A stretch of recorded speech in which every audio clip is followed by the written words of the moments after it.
ver. No, muchachito, muchachito tonto. Habla con la verdad. La vacancia de Castillo es la vacancia del pueblo. Que trajeran a Lima 50 personas cada uno. Lo harían arrodillar a los golpistas. Si van a continuar en ese deseo de dar el golpe al presidente Pedro Castillo, entonces al pueblo no le queda otra cosa. Esa prensa corrupta, esa prensa mercenaria, esa prensa cínica, estos vulgares delincuentes. Analicen la hoja de vida del que habla y de la señora fiscal de la nación. ¿Quién es el que debe estar en la cárcel? ¿Si yo o ella? Yo soy una persona que dice la verdad. La verdad no ofende. Y al que le cae el guante, que se le chante.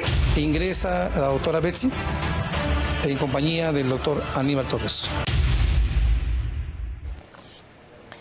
Ingresa la doctora Betsy Chávez, que parece que es quien convence finalmente a Pedro, y con Aníbal, ¿no? Aníbal está con comparecencia con restricciones, en mi opinión muy personal, muy injusto todo, porque tenía fuerza, no le dolía la próstata, no pensaba ni en su diabetes para viajar por el Perú, para azuzar y para dividir a los peruanos. Pero bueno, está libre y el señor Castillo hoy día ha cumplido su primer día de prisión preventiva. Víctor Andrés García Belaúnde, Gastón Rodríguez y Juan Chaput hoy día están en la mesa. Con ellos vamos a comentar todo lo que está ocurriendo en nuestro país. Entonces voy a ir con las canas primero. Ya saben cómo es la norma en este programa.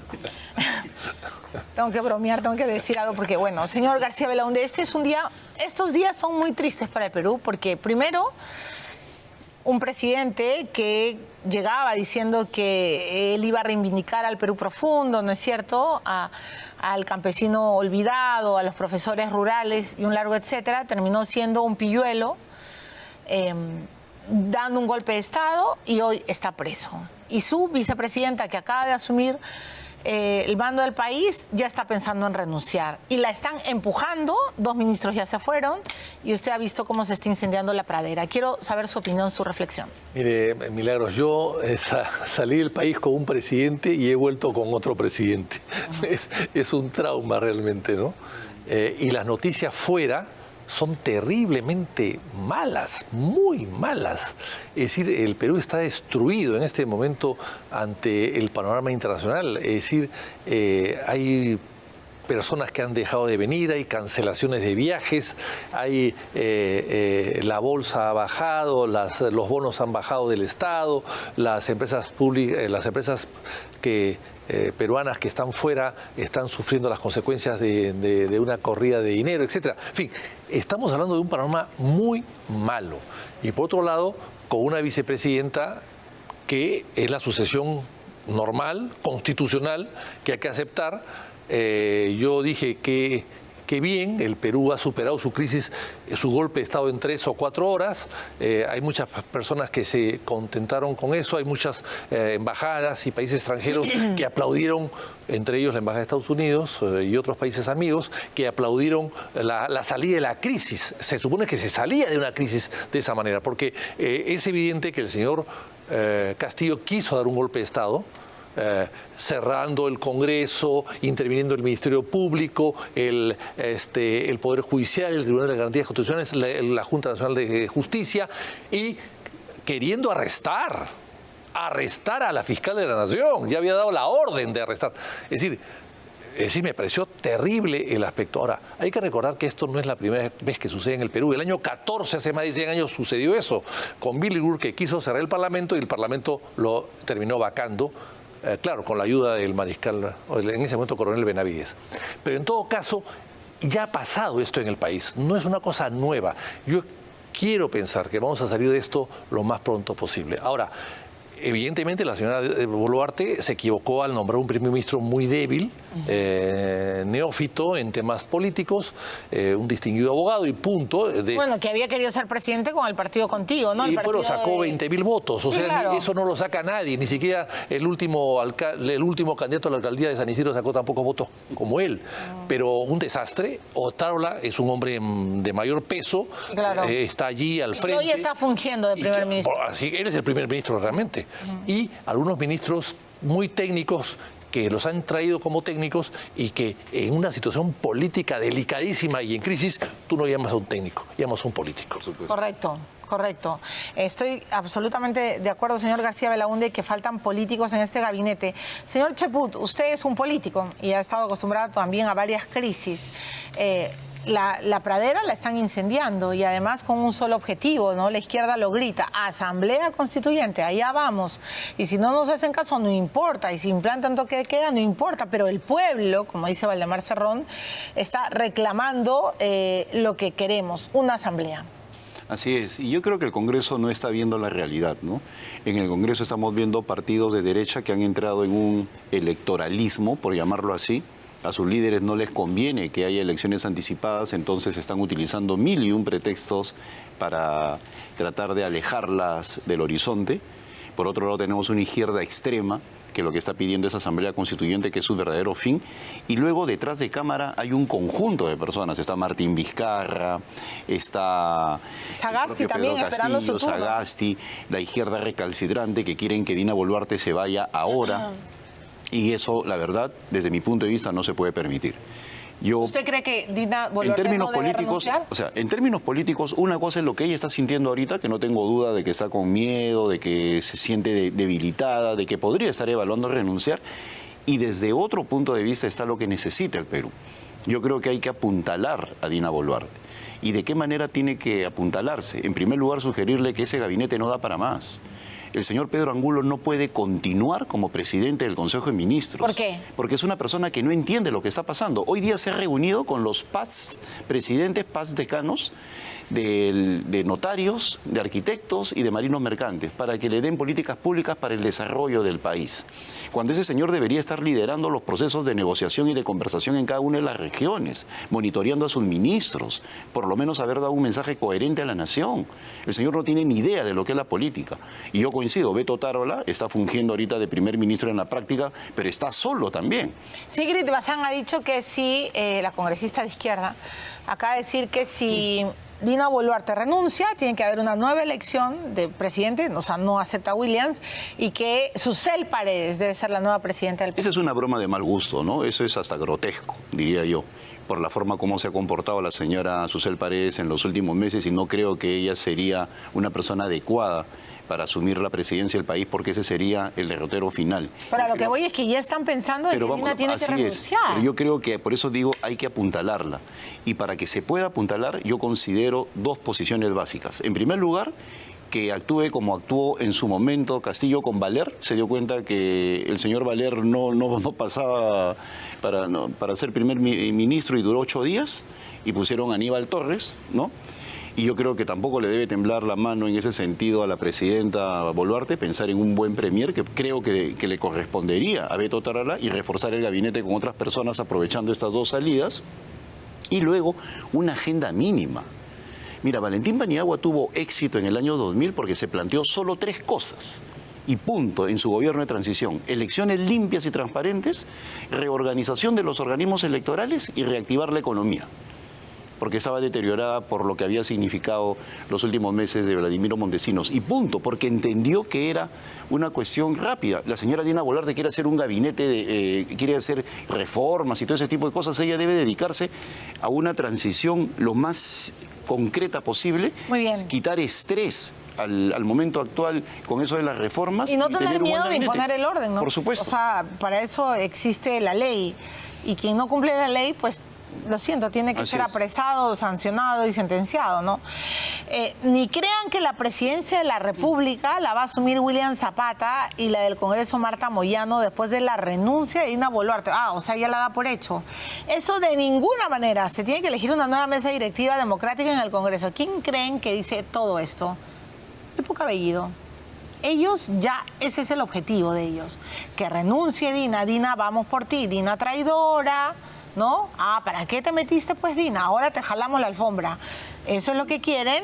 Y además, tenemos la otra noticia, Rolo, para preguntarle al general Gastón Rodríguez, que Jorge Nieto, ¿no?, se ha reunido 1 hora con la presidenta Boluarte. Aquí está, tenemos ya el pantallazo de la visita.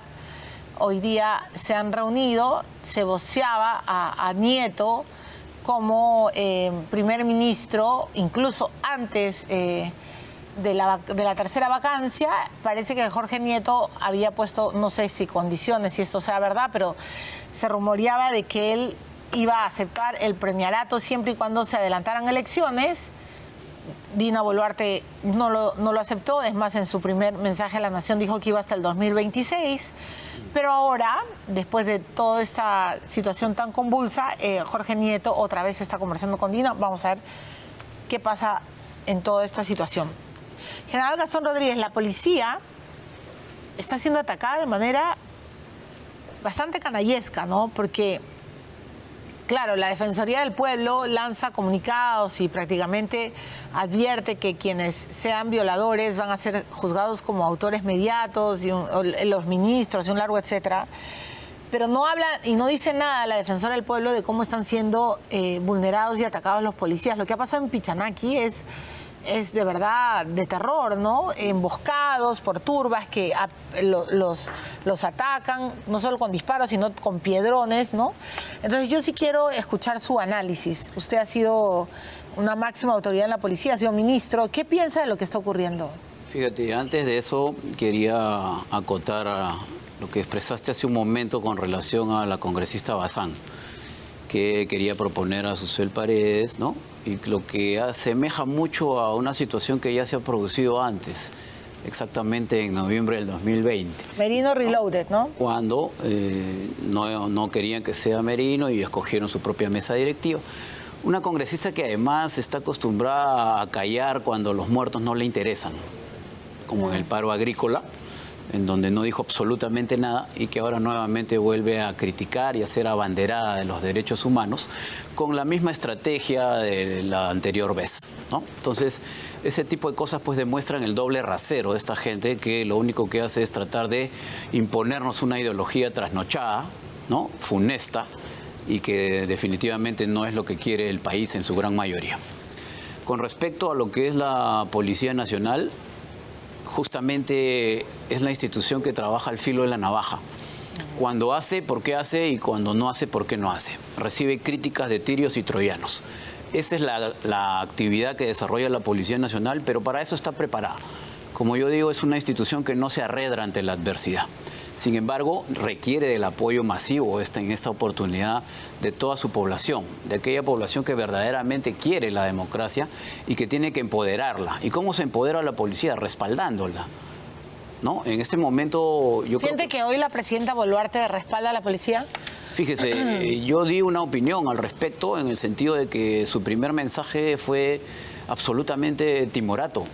Un mensaje en el cual poco más si les pedía perdón, diciendo que ella no se había peleado con el presidente Castillo, que le lamentaba mucho que él esté en estas condiciones, ¿no? Cuando ella había acompañado y había sido parte de ese gabinete durante mucho tiempo y no tuvo de repente la acuciosidad de darse cuenta de lo que estaba sucediendo o estaba viviendo en un mundo paralelo, no lo sé. Pero con relación a lo que es el accionar de las fuerzas del orden en una situación de la envergadura en la que se están produciendo estos hechos de violencia, debió ser súper contundente. Debió haber reaccionado en el primer día y no darles 3 días para que la estrategia operacional, porque ojo, esto ya es una estrategia operacional que habla del principio de atomización, es decir, la masa que protesta, dividirla en muchas partes para poder atacar diferentes objetivos y superar la capacidad de respuesta de la Policía Nacional. Eso es lo que estamos viendo hoy en día a nivel nacional. ¿Se va a poder controlar? Bueno, hay circunstancias y condiciones. Las circunstancias son obviamente las que se están dando día a día.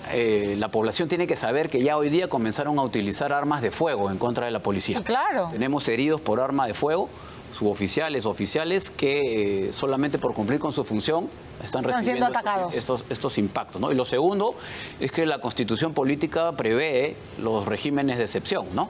El primero es el estado de emergencia y cuando la solución llega a una convulsión tal como la que estamos viviendo, se debe ya de considerar el estado de sitio.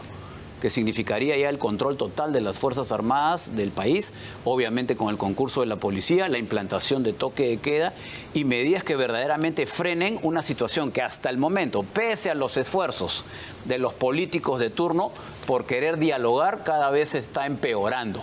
Y eso es lo que estamos viendo. Bueno, 15 provincias ya tienen toque de queda: Arequipa, La Libertad, Ica, Purímac, Cusco, Puno, Huancavelica y Ayacucho, ¿no? O sea, ya son varias que tienen toque de queda. Vamos a hablar del estado del sitio y de cómo recuperar la paz después de la pausa con Vitocho. Ya regresamos de inmediato.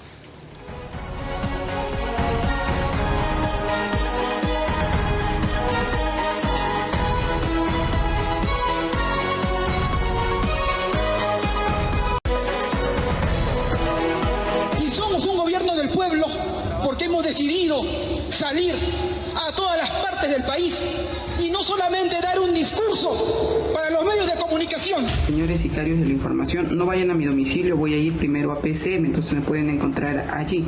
No les voy a dar declaraciones, pero al menos los puedo saludar. Hay que bajar las tensiones, ni cierre ni vacancia. Y que la prensa mermelera y vendida, que no tiene el valor de dar a conocer lo que pasa en el país, pues perfecto. Si la prensa calla, aquí la gente grita en las calles, si lo digo con nombre completo, Patricia Benavides es la responsable de las muertes de nuestro país.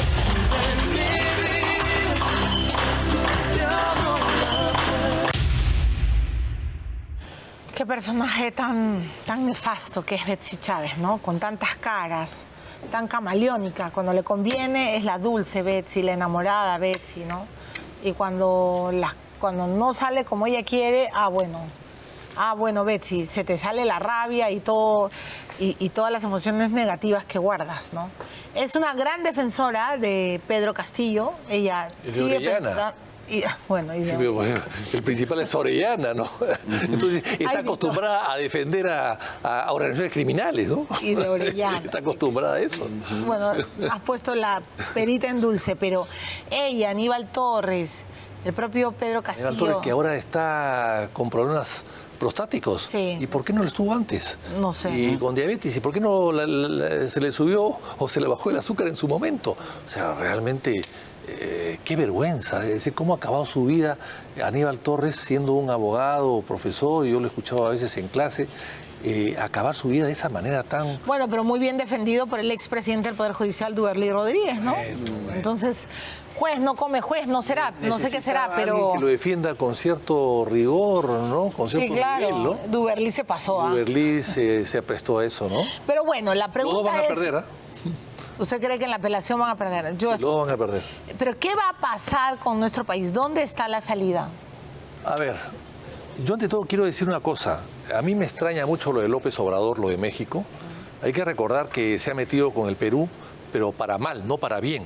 Porque él, cuando fue candidato a la presidencia en México, él denunció un robo que había sobre el gas que el Perú le vendía a México, que acá salía muy barato para México y en México se lo vendían y llegaba al pueblo mexicano a precios muy caros. Y él decía que en esa diferencia de precios había como 3.000 millones de dólares de utilidades de los intermediarios y él los denunciaba. Bueno, llegó al gobierno y no ha hecho nada. O sea, si quiere llevar al Perú, que le pague más por el gas peruano que consume México. Él hoy día es gobernante y las empresas que distribuyen el gas allá o que usan electricidad con ese gas son empresas generalmente mexicanas, del Estado mexicano. Así que si quiere ayudar al Perú, que empiece por ahí. Pero que no se meta en asuntos internos en el Perú, que me parece que cae muy mal. ¿Cuál es la salida, Milagros? Yo creo que la salida es respetar el orden constitucional. Yo creo que la señora Boluarte tiene que cambiar su gabinete. ¿Jorge Nieto mejor que Angulo? Yo creo que mejor que Angulo es cualquiera. Nieto es un hombre inteligente, es un hombre que tiene experiencia, podría hacerlo mejor. Es un político, finalmente, es un estudioso de la política, un analista, un consejero político. Por lo tanto, me parece que tiene mucha más experiencia que el señor Angulo. Lo haría mejor. Y después, si la señora Boluarte renuncia, que espero que no lo haga, bueno, el Congreso tendrá que hacer, Williams, lo que quizás debió hacer Merino, es decir, poner su cargo a disposición del Congreso para que lo ratifiquen a él y él pueda, con esa ratificación y respaldo del Congreso, para que después no dé marcha atrás, como dieron marcha atrás el Congreso con Merino, que a los 5 días las bancadas principales le quitaron la alfombra, ¿no? Porque querían el poder, ¿no? Claro, él convocar elecciones. Claro, lo que pasa es que el Congreso quiere, quizás algunos quieran eso, porque es la manera de que el Congreso no se cierre. Pero la y llaman elecciones solamente elecciones presidenciales, pero en realidad eso no es exacto. La pistola política que te pone Valdemar, que te pone Vladimir Cerrón, ¿no? Adelanto elecciones, pero siempre y cuando hagamos asamblea constituyente. Pero en realidad, a ver, la Constitución ha durado más de lo debido. Yo me quedaba con la del 79, nosotros lo dijimos, el presidente Belaúnde lo dijo en su momento también. Esta Constitución tiene algunos defectos, es cierto, pero el señor Valentín Paniagua, que lo ha recordado acá Juan, hizo una comisión reformadora en la Constitución y que presentó unas bases de la reforma en la Constitución, unas bases que están ahí vigentes y que el tiempo no ha pasado sobre ellas y que se pueden recoger, y en base a este texto de reforma de la Constitución que presentaron una comisión integrada por 36 juristas de la época, pues bien, a partir de ahí se puede hacer un debate para una reforma. Ese me parece que es la solución. O sea, no es que la Asamblea Constituyente es la que va a solucionar. No, esa es la solución, Ahora, también, aprovechando el adelanto de elecciones, el Congreso podría modificar algunas normas electorales. Por ejemplo, que el señor Salas Arenas se vaya. ¿Y cómo se va a ir? Muy sencillo, aprobando una norma que la Corte Suprema nombrará a su representante ante el jurado que sea vocal cesante, no vigente, no actual. Eso sale inmediato. Entonces sale de inmediato. Y entre muchos cesantes de mucho prestigio que existen, puede nombrar uno. Igual debería ser el Ministerio Público. Con eso tenemos un jurado bastante más independiente y sin la poca credibilidad que tiene el actual jurado, ¿no? Digamos, las discusiones, la no negociación, el enfrentamiento absoluto que existe en el Parlamento, donde tú no le has ganado. Necesita de un operador. Mira, yo quisiera colgarme de tu pregunta, Vitocho, y tratar de aportar algunas soluciones. Le preguntaste, por ejemplo, cómo se soluciona esto. Yo creo que lo fundamental está en el gabinete. ¿Y por qué? Porque la señora presidenta no tiene una bancada, tiene que construirse una bancada. Entonces, está sola, ¿no? El primer ministro tiene que ser alguien de confianza de la presidenta. Y yo creo que Beto Otárola, mira, yo tengo el privilegio de conocer a Beto hace 25, 30 años desde el Foro Democrático, y también a Coco Nieto, la misma cantidad de años. Ambos son personas con bastantes atributos políticos. Ambos son muy buenos. Pero en estas circunstancias, creo yo que si Jorge se ha acercado hoy día a Palacio, mi sugerencia sería que, por lo que viene haciendo, Beto Otárola asuma el premierato. Y que eso no significa una disminución del estatus de Jorge. Jorge puede empezar en el Ministerio de Defensa y ambos convertirse en operadores para trabajar con dos bancadas que hoy día han mostrado responsabilidad. Fuerza Popular y APP, que han votado por el adelanto de elecciones. Entonces, con eso construir una base mínima. Y a partir de esa base mínima ya articular el proceso que signifique el adelanto de elecciones. Eso es lo que no está haciendo la presidenta. La presidenta se ha dejado sobrellevar por los actos porque ha elegido un gabinete de técnicos, algunos de segundo, tercer nivel, algunos caviarones que saltaron del barco de inmediato hoy día a la primera tratando de generar zozobra. Yo espero que esa sangría se detenga ya, pero requiere ella reformular su gabinete. El señor Pedro Angulo no puede seguir siendo presidente del Consejo de Ministros. Ha demostrado una absoluta inutilidad y completamente alejado de la realidad. Él puede ser un excelente abogado, ha sido decano, muy bien, ese es su campo, pero el político no. Y acá se requiere de políticos. Mira, ha sucedido casos... China es lo suficientemente política... Pero necesita ser apuntalada. La sucesión constitucional ya se dio.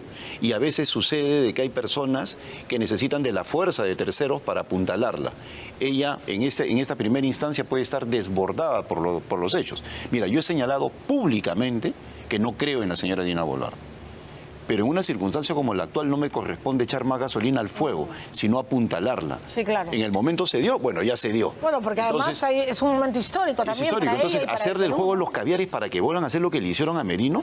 Y por otro lado, mira lo que está haciendo ese Congreso. El Congreso anterior, yo creo que se ha reivindicado, porque me encanta la presencia de Vitocho, porque siempre hablamos de historia, sus reminiscencias y su cultura es muy amplia. Me lleva a llevar algo, y yo viví en las circunstancias en el gabinete con Gastón. Mira, los primeros que le quitaron el piso a Merino fueron las bancadas de Fuerza Popular, con una conferencia en la cual participó la misma Keiko, y Lucho Valdés con APP. Le jalaron la alfombra y ahí ya Merino, al haber surgido del Congreso, no tenía futuro. y luego los ministros que renunciaron, que lamentablemente, bueno, esa es una historia. Lo abandonaron. Pero Gastón y yo no renunciamos, por si acaso. Y luego, tú tienes ahora una circunstancia en la cual apuntalan a la presidenta estas dos bancadas. Entonces, siendo importantes en términos de número, con un buen premier y un par de ministros más dentro de los cuales podría estar Jorge, puede sobrevivir, pero sobre todo una agenda mínima. Ella no puede meterse a tratar de reformar el país. Y lo fundamental es conducir elecciones transparentes, ponerle fecha a eso y una agenda mínima con aspectos puntuales, 2 o 3 y punto, y dedicarse a eso. Exactamente, es lo que hizo Paniagua, 2 o 3 puntos y punto. Y ser consciente de que ella está allí de transición para llamar a elecciones y es lo que hizo Sagasti también. Transparentes e incuestionables. Y es lo que hizo Sagasti, ¿no? La vacunación. Claro, estoy de acuerdo con todo lo que ha mencionado tanto Vitocho como Juan, pero yo creo que habría que añadirle 2 circunstancias adicionales. La primera es no perder de vista el tema de la Constitución y de solucionar este tema a través de ella. Y lo segundo, una agresiva política exterior. Porque hay países que se están entrometiendo en alegremente. nuestro país de forma alegre. Y aquí hay algo importantísimo. No podemos nosotros solucionar solo políticamente este problema si no vemos lo que está haciendo el Foro de Sao Paulo con nuestro país. Esto lo tiene que saber toda la comunidad internacional. Así lo sepa, hay que volver a incidir en este tema. Para mí creo que eso es fundamental, porque podemos armar el mejor gabinete, podemos tener al mejor técnico, ¿no? a cargo. ¿Qué está haciendo el Foro de Sao Paulo con nosotros? Pero el Foro de Sao Paulo es el que está invirtiendo en todo esto. ¿De dónde sacan camionetas de última generación? Los dineros del narcotráfico que también vienen de otro lado, de la zona del Brain. O sea, aquí hay un conjunto de voluntades malignas y perversas para poder someter a nuestro país, para poder conculcarnos la democracia, y no lo podemos permitir. Podría haber delegaciones de parlamentarios como hizo Paniagua para explicar el fenómeno peruano. Claro, exacto. O sea, una política agresiva hacia el exterior, porque al interior solamente nos vamos a ver abrumados por todos los que desde el exterior tratan de someternos y de conculcar la democracia para imponer esta ideología trasnochada. Peor con los corresponsales extranjeros que escriben el pobre profesor que no pudo gobernar. O sea, y a veces corresponsales peruanos. Sí, algunos peruanos que escriben mal. Así es. Qué bueno. No hay tiempo para más. Muchas gracias, General Gastón. Muchas gracias, señor García Belaúnde. Y muchas gracias, señor Chaput. Bienvenidos siempre al programa. Los dejamos ahora en compañía de Beto Saavedra.